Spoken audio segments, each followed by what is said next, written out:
안녕하세요, 리본카 전여빈입니다. 지금 제가 나와 있는 곳은 리본카 부산 지점인데요, 오늘 제 뒤에 보이는 차들이 아주 화려하죠. 왜 이런 차량들을 가져왔느냐면, 지난번에 어떤 분이 계속 와 진짜 감가가 많이 된 수입차들 좀 보여주시면 좋겠어요 라고 댓글을 계속 달아주시더라고요. 그분을 위해서 저희가 이렇게 감가가 좀 심한 애들로 위주로 해서 좀 모아왔는데, 40% 정도는 기본으로 깔고 가고요, 좀 심하다 싶으면 50%를 넘는 애들도 있더라고. 고성능 차량부터 일상주행용으로 타고 다니는 차들까지 수입차들 중에서도 가성비가 좀 괜찮은 애들로 간단하게 한번 보여드리도록 하겠습니다.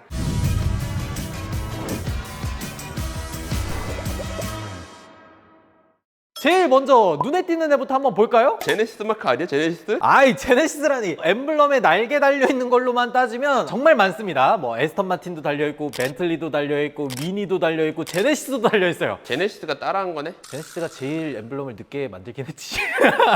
아니, 지금 그런 얘기 하는 거 아니라고. 이 에스턴 마틴이라는 브랜드는 영국에서 가지고 있었던 여러 가지 고급 브랜드 중에 하나예요. 영국 하면 생각나는 브랜드들 있죠. 벤틀리. 뭐, 지금 폭스바겐가 있죠. 제규어. 인도가 있죠. 미니. 독일가 있죠. 롤스로이스는 독일가 있죠. 에스턴 마틴 당연히 영국 거라고 생각을 하시겠지만 본사만 영국에 있지 실제로는 F1에 굉장히 유명하신 분이 있습니다. 그 로렌스 스트롤. 우리 아들이 F1 뛸 거야 라고 하니까 그럼 F1 팀 하나 사, 에스턴 마틴 하나 사 해가지고 그분이 가지고 있는 회사로 바뀌었어요. 지분을 무려 18%나 샀습니다. 아들을 드라이버로 앉히기 위해서 지분을 18%나 샀어.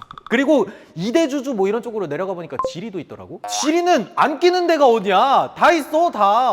그러다 보니까 굉장히 다양한 국적의 회사들이 가지고 있어요. 그럼 엔진은 누구 건지 한번 볼까요? 에스턴 마틴 벤티지라고 써있고, Final Inspection by Matthew Robins라고 돼 있죠. 이게 뭔가 약간 어디 브랜드랑 되게 비슷한데 AMG. 그렇지. AMG는 63부터는 어떤 한 장인이 엔진을 만들면 그 사람의 서명이 들어가 있잖아요. 그거랑 비슷하다고 보시면 됩니다. 그래서 실제로 AMG의 엔진을 가져다가 튜닝해서 사용하는 곳이 바로 에스턴 마틴이에요. 그래서 좀 좋아했다가 안 좋아하는 사람들이 생기더라고. 페라리나 뭐 이런 데 엔진 좋은 거 많잖아. 왜 하필 벤츠 엔진 갖다 써? 이렇게 얘기하시는 분들이 계시더라고요. 이 V8 엔진이 500마력이 넘는 출력을 내면서 시속 100km까지 가속 시간이 무려 3.6초래요. 3.6초. 미친 거 아니야? 어마어마하게 빠르잖아.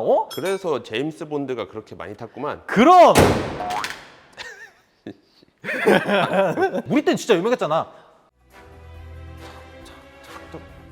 탕 하고 이렇게 핏물 쭉 흐르면서 이렇게 지나가는 007이 근본이었는데, 그때 당시에 에스턴 마틴의 뱅키쉬가 나왔었습니다. 그 에스턴 마틴 뱅키쉬의 특별한 능력 중에 하나가 뭐였냐면 차량이 투명해지는 거였어요. 이런 걸 딱 보면서 나중에 진짜 에스턴 마틴 한번 사보고 싶다, 이런 생각을 하는 분들이 정말 많았을 거예요. 우리 PD님도 그랬었죠? 아니, 난 그거 보고 좋아했던 거 아닌데? 빅뱅의 마지막 인사 뮤직비디오에 이동건이 에스턴 마틴을 너무 멋있게 타더라고. 에스턴 마틴이라고 하면 약간 미디어나 어디 영화 이런 곳에서 남자들의 막 심금을 울리는 그런 곳에 등장을 시켰다는 게 저는 굉장히 마음에 드는 부분 중에 하나입니다. 근데 이 에스턴 마틴 벤티지 같은 경우에는 약간 우리가 생각하는 에스턴 마틴과는 살짝 다른 점이 있습니다. 보통 일반적으로 에스턴 마틴의 차량이라고 하면 투도어 쿠페형의 도어를 채택하고 있긴 하지만 2+2 시트라 그래서 총 4개의 시트를 가지고 있는 게 특징 중에 하나입니다. 근데 이 벤티지 같은 경우에는 그런 GT카적인 성향을 다 벗어던지고 투도어에 2시트만 놓고 스포츠카로 만든 에스턴 마틴의 차량입니다. 엔트리급 모델이다 보니까 가격도 생각보다 저렴했어. 신차로 출고될 때만 하더라도 2억 정도 됐었던 차량이거든요. 얘는 V8 모델이기 때문에 2억 정도지만 12기통으로 올라가게 되면은 2억 8천만 원까지 올라가는 그런 정도의 차량이었습니다. 처음에 이 차량이 출시될 때만 하더라도 포르쉐 911 타도를 외치면서 나왔던 차량인데, 안타깝게도 911의 아성을 뛰어넘지는 못한 것 같아요. 신차로 출고될 때는 2억 정도였지만 6년하고 5만 킬로 정도 주행을 했는데 거의 한 1억 정도 가까이까지 내려왔습니다. 9천만 원 정도가 날아간 거예요. 9천이. 아니 근데 생각해보면 우리가 보통 비싼 스포츠카 아니면 프리미엄 브랜드 이런 차량일수록 오히려 감가가 되게 심하다라고 생각을 할 수가 있는데, 에스턴 마틴은 생각보다는 감가 방어를 잘하는 모습을 보여주더라고요. 그래봤자 뭐 1년에 1,500? G90이나 마이바흐 S클래스 이런 애들 보면 막 1년에 2천만 원, 3천만 원 이렇게 감가가 되잖아요. 그런 걸 보다가 이 1년에 1,500만 원 정도 감가되는 벤티지를 보면 다시 보니 선녀인데? 약간 이런 느낌이 들더라고. 에스턴 마틴 하면 아시겠지만 배기음이 정말 예술이거든요. 이 배기음만 한번 들려드리도록 할게요. 문을 열 때는 위로 이렇게 올라가도록 이런 식으로 디자인을 해놨어요. 아, 너무 좋잖아. 미친 거 아니야 이거? 자, 여기서 스포츠 플러스 모드는 더 커지고요. 아니 이거 들리긴 하나 모르겠네. 자, 여기서 엑셀을 한번 밟아보도록 할게요.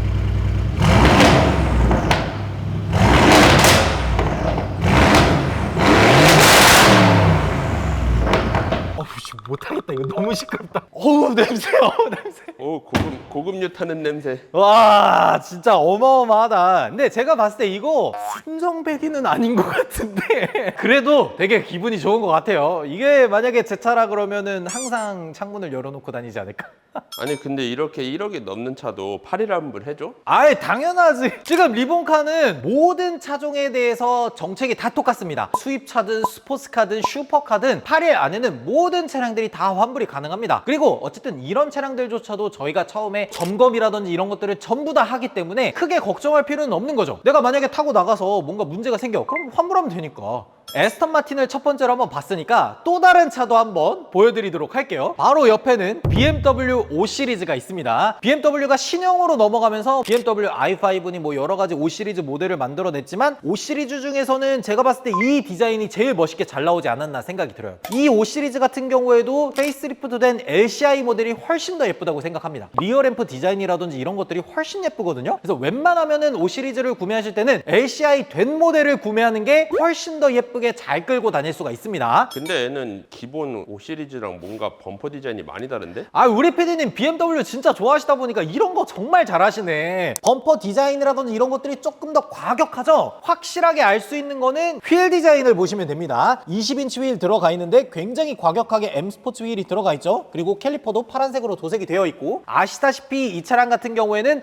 5 시리즈 중에서 가장 출력이 센 M5보다 한 단계 아래인 550i X드라이브 모델입니다. 제가 옛날에 진짜 BMW면서 가성비 좋고 연료비 줄고 이런 차를 끌고 싶다라고 생각했을 때 320D 550D를 끌고 싶었어요. 550D 6기통 디젤의 400마력 이런 차를 끌고 싶었는데 그때 옆에 있던 분이 550i X드라이브를 끌고 오시더라고. 그러면서 제 꿈이 바뀌었어요. 난 550i를 끌어야겠다 그러고 생각했는데 지금 모델 3를 타고 있네. 얘 같은 경우엔 이 보닛 안에 아주 어마어마한 괴물이 자리 잡고 있거든요. 한번 열어서 보여드리도록 할게요. 와, 여기 보이시죠? 이게 기통수를 뜻하는데 이게 8개가 있어서 총 4400cc에 해당하는 V8 파워트레인을 가지고 있습니다. 이 V8 파워트레인이 보통 한 530마력 정도 되거든요. 요 정도 차체에 530마력이면 데일리카에서는 거의 끝판왕급이 아닌가 생각이 들어요. 저 엔진 M5에도 들어가지 않아? M5 엔진하고 똑같은 엔진은 아닙니다. 엔진의 코드명까지 얘기하면 조금 깊게 들어가는 거긴 한데 이 엔진 같은 경우에는 코드명이 N63이고요. M5에 들어가는 630마력짜리 엔진은 S63이라는 엔진이 들어갑니다. 그리고 출력 자체의 차이가 좀 있기 때문에 동일한 엔진이라고 볼 수는 없어요. 근데 좋게 생각하면은 이렇게 생각할 수 있을 것 같아. M5나 M550i의 차이가 100마력 정도 차이 나고 가격은 몇 천만 원 정도 차이가 나거든요. 거기에다가 추가로 BMW에서 판매하고 있는 M 브랜드 같은 경우에는 BSI 적용이 안 됩니다. BSI라고 하면은 BMW에서 말하는 소모품이라든지 이런 것들을 교체해주는 시스템이거든요. 그런데 M 브랜드는 그게 따로 적용이 안 되다 보니까 내가 굳이 100마력 더 높고 수천만 원 더 높은 M5를 탈 바에 BSI도 적용되면서 530마력이라는 거의 슈퍼카급 출력도 느끼면서 데일리카급으로 편안한 차를 타고 싶다라고 하면은 오히려 이 M550i가 데일리카로 타기에는 훨씬 더 나은 거죠. M550i의 진짜 멋있는 점은 정말 다양한 옵션들을 싹 다 때려 넣어줬다는 거거든요. 진짜 간단하게만 착착착착 한번 알아보면요. 자, 열었다가 이렇게 살짝 눌러주면은 소프트 클로징 들어가죠. 이때 당시에 조금 비난을 받았던 게 뭐냐면 M540i에도 이게 안 들어가요. M550i만 들어갑니다. 소프트 클로징이. 그리고 여기 보면 스피커가 보통 BMW가 일반적인 차량에는 하만 카돈 시스템을 쓰는데 M550i 같이 굉장히 비싼 차량에는 바워스 앤 윌킨스를 넣어줍니다. M550i 하면은 또 배기음이 어마어마하잖아요. 제가 한번 시동을 걸어서 볼게요. 와, 난 이게 너무 좋아. BMW의 그 배기음은 약간 야수가 으르렁거리고 있는 그런 느낌이 들려져서 굉장히 좋은 것 같더라고요. 저는 이런 BMW가 굉장히 마음에 드는 게 뭐냐면 가변 배기음이기 때문에 스포츠 모드를 놓고 이렇게 엑셀을 밟을 때랑 컴포트나 에코 모드를 놓고 엑셀을 밟을 때랑 배기음이 다르기 때문에 일반적으로 가족들을 태우거나 뭐 장인 장모님을 모시고 갈 때는 에코 모드로 가다가 오늘은 좀 스트레스도 많이 받고 한번 밟아야겠는데 라고 하면은 스포츠 모드 놓고 달릴 수 있다는 거, 요런 것들이 진짜 큰 장점이라고 할 수 있을 것 같아요. 그리고 냉간 시동이 끝나게 되면 에코 프로로 놓으면 이렇게 조용해집니다. 한 가지 아쉬운 걸 꼽아보라고 한다면 아이드라이브 시스템이 조금 옛날 게 들어갔다는 거, 요런 게 조금 아쉬운 지점일 수 있긴 하겠네요. 근데 진짜 중요한 거는 이런 BMW의 고성능 차량들이 감가가 얼마나 됐냐, 이런 것들이 진짜 중요하잖아요. 550i 같은 경우에는 신차 출고가 1억 1,600만 원이었어요. 근데 아시다시피 BMW는 할인을 어마어마하게 때리는 브랜드잖아요. 얘가 나왔을 때 당시에는 1,600만 원 정도 할인을 해줬었다고 하더라고요. 그래서 신차 출고가가 한 1억 정도에 나왔었던 차량인데 3년 3만 킬로 탔는데 지금 현재 가격이 무려 6천만 원 중반까지 내려왔습니다. 3천만 원이 넘게 날아간 거야.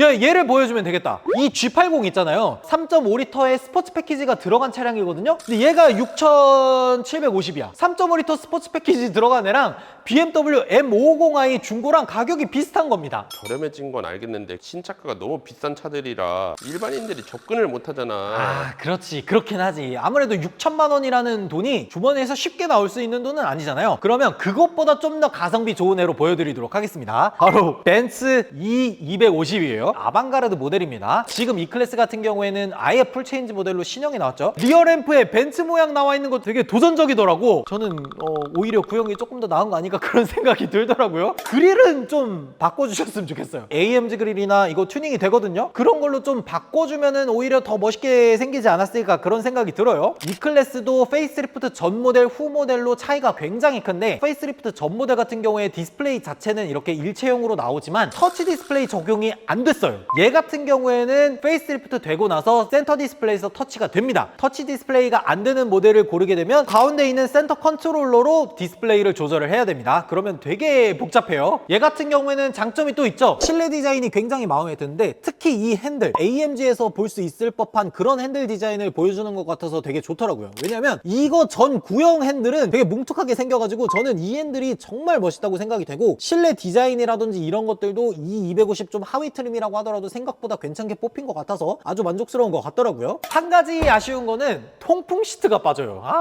이거는 막 400 이렇게 올라가야 들어가다 보니까 이거는 조금 아쉽긴 하네. 근데 제일 중요한 거는 가격이잖아요. 벤츠 E클래스 같은 경우도 우리가 예전에는 뭐 독삼사다, 뭐 제일 잘 나가는 모델이다 이렇게 해서 감가 방어가 정말 잘 되는 모습을 보여줬었지만 지금은 벤츠가 약간 예전만큼까지는 못하는 것 같더라고요. 얘 같은 경우에 2021년에 출시된 차량인데 이때 당시에 벤츠는 할인이 없었어. 할인이 어디 있어 벤츠가. 그래봤자 정말 잘하면 한 100만 원 빼주고 요 정도 급이었는데 지금 한 3년하고 6만 킬로 정도 되는 시점에서 벌써 4천만 원 초반까지 내려왔습니다. 1년에 대략 한 800만 원 정도씩 감가가 된 거죠. 요즘 그랜저 GN7 하이브리드 같은 애들이 4천만 원 초반 요 정도에 나오거든요. 그 정도 살 돈이면 이 E클래스 같은 애들을 노려볼 수 있는 거니까 오, 생각보다 가성비 있는데? 라고 얘기할 수가 있는 거죠. 그리고 만약에 여러분들이 패밀리카로 탈 수 있는 SUV를 좀 알려주면 좋겠다 라고 하면은 이런 Q7 같은 애도 있긴 있습니다. 아우디 하면 감가 엄청 많이 됐을 것 같네. 아우디는 감가의 화신이지. 아주 어마어마한데 Q7이 페이스리프트를 2번을 했어요. 얘는 그 중에서도 2세대 첫 번째 모델이다 라고 보시면 됩니다. 그렇기 때문에 조금은 실내가 약간 옛날 같은 느낌이 있긴 하거든요. 얘는 2019년에 나왔던 차량인데 이때 당시에 Q7이 약간 대란 같은 일이 있었죠. 다음 페이스리프트 모델 나오기 전에 밀어내기처럼 할인을 막 했었잖아요. 얘가 사실 신차 출고가 자체는 한 8천만 원 정도 됐었지만 할인을 막 어마어마하게 받으면서 실제로 출고할 때 당시 가격들은 보통 한 6,700, 800 요 정도에 다들 뽑으시는 것 같더라고. 이 할인의 대란이었던 Q7은 5년 정도 지나고 7만 킬로미터 정도 주행을 했을 때 현재 가격이 4천만 원 초반 정도를 유지하고 있습니다. 이 4천만 원 초반이라는 가격에 수입 대형 SUV를 도대체 어디서 구할 수 있지? 라고 생각해보면 포드 익스플로러, 에비에이터, 독삼사로 따져보면은 GLE, X5 이런 애들 살 수 있어요? 못 사요. 걔네들은 신차가가 1억 2천이야. 우리나라에서 대형 SUV라고 할 수 있는 팰리세이드 같은 모델도 4년 정도 지났을 때 3천만 원 초중반 이렇게 가격을 유지하고 있거든요. 그것보다 한 1천만 원 정도 비싼 가격이다 보니까 그래도 국산차 말고 수입차 가고 싶어 라고 하는 분들한테는 생각보다 매력적인 선택지가 될 수 있다는 거죠. 물론 실내는 조금 구형틱하긴 하지만 네, 오늘 이렇게 수입 차량들 중에서도 감가가 정말 센 애들을 한번 모아서 말씀을 드렸었는데, 일단 뭐 에스턴 마틴 이런 애들은 거의 뭐 1억에 가깝게 감가될 정도로 굉장히 컸었고, BMW 같은 경우에도 뭐 3년밖에 안 탔는데 벌써 한 3천만 원 이렇게 감가될 정도로 정말 감가폭이 컸던 것 같아요. 벤츠 같은 경우에는 좀 감가폭이 적기는 하지만 가성비가 괜찮다는 그런 장점이 있었고요. Q7 같은 경우에도 수입 대형 SUV임에도 불구하고 가격이 저 정도면 저 차량도 한 번쯤 한번 사볼만 하겠는데? 라는 생각이 들더라고요. 저는 개인적으로 이 550i가 제일 마음에 들더라고. 이 영상을 보시는 여러분들이라면 과연 어떤 차가 제일 매력적으로 다가오는지 여러분들의 생각을 댓글로 달아주시면 좋을 것 같습니다. 지금까지 저는 리본카 전효빈이었습니다. 감사합니다.